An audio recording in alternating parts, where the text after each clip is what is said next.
ফেনীর বন্যায় ক্ষতিগ্রস্তদের নতুন যুদ্ধের খবর জানাতে সরাসরি যুক্ত হচ্ছেন সহকর্মী আবু তাহের ভুইয়া।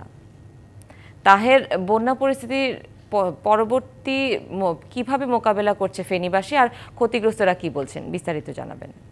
সুনন্দা, যে ফেনীতে 2024-এর পর 24-এ একটা ভয়াবহ বন্যা হয়েছিল, তার 1 বছর না পেরিতে আবার ফেনীবাসী বন্যার কবলে পড়ল। এই মাসের 8 জুলাই থেকে এখানে ভারী বর্ষণ এবং উজানের থেকে নেমে আসা পাহাড়ি ঢলে ফেনীর প্রায় 4টি উপজেলা প্লাবিত হয়েছে। প্রথমে পানি পরশুরাম এবং সেখানে প্রায় হু করে পানি ঢুকে প্রায় 34টা ভাঙ্গন দিয়ে এই 2 উপজেলা প্লাবিত হওয়ার পর বিশেষ পরে সোনাগাজী এবং ছাগলাইয়া এবং ফেনী সদরও প্লাবিত হয়। টাইলক্স টয়লেট ক্লিনার, যার অ্যান্টিব্যাকটেরিয়াল এজেন্ট টয়লেটের কোনায় কোনায় পৌঁছে 99% জীবাণু ধ্বংস করে। তো এই ক্ষেত্রে যে ক্ষয়ক্ষতি হয়েছে অপূরণীয়। এখানকার মানুষের জনজীবনে যে দুর্ভোগ নেমে এসেছে তা বলার অপেক্ষা রাখে না।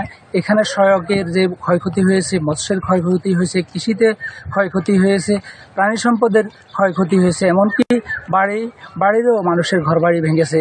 তো আমরা যতটুকু জেনেছি যে সড়কে 301 কিলোমিটার সড়কে প্রায় 90 কোটি টাকা তাদের ক্ষয়ক্ষতি হয়েছে, এটা সড়ক বিভাগ জানিয়েছেন। পাশাপাশি মৎস্যতেও প্রায় 10 কোটি টাকার ক্ষয়ক্ষতি হয়েছে বলে জানিয়েছেন। কৃষি অধিদপ্তর জানিয়েছেন এখানে ফেনীতে প্রায় 5,500 হেক্টর জমির ফসল নষ্ট হয়েছে। এর মধ্যে সবজি রয়েছে, বীজতলা কেন্দ্র রয়েছে, প্রাণী সম্পদ বিভাগেরও এরকম ক্ষয়ক্ষতি হয়েছে। এখন এখানকার মানুষ জীবন যুদ্ধে তাদের ভাড়াঘর মেরামত থেকে শুরু করে জীবন যুদ্ধে তারা সামিল হয়েছে। তো পূর্ণাঙ্গ চিত্র আমরা জানতে পারবো আরও 2-1 দিন পরে যে ক্ষয়ক্ষতির হিসেবটা। তবে মানুষের জীবনের দুর্ভোগ এখনো কমেনি। আবু তাহের, ধন্যবাদ।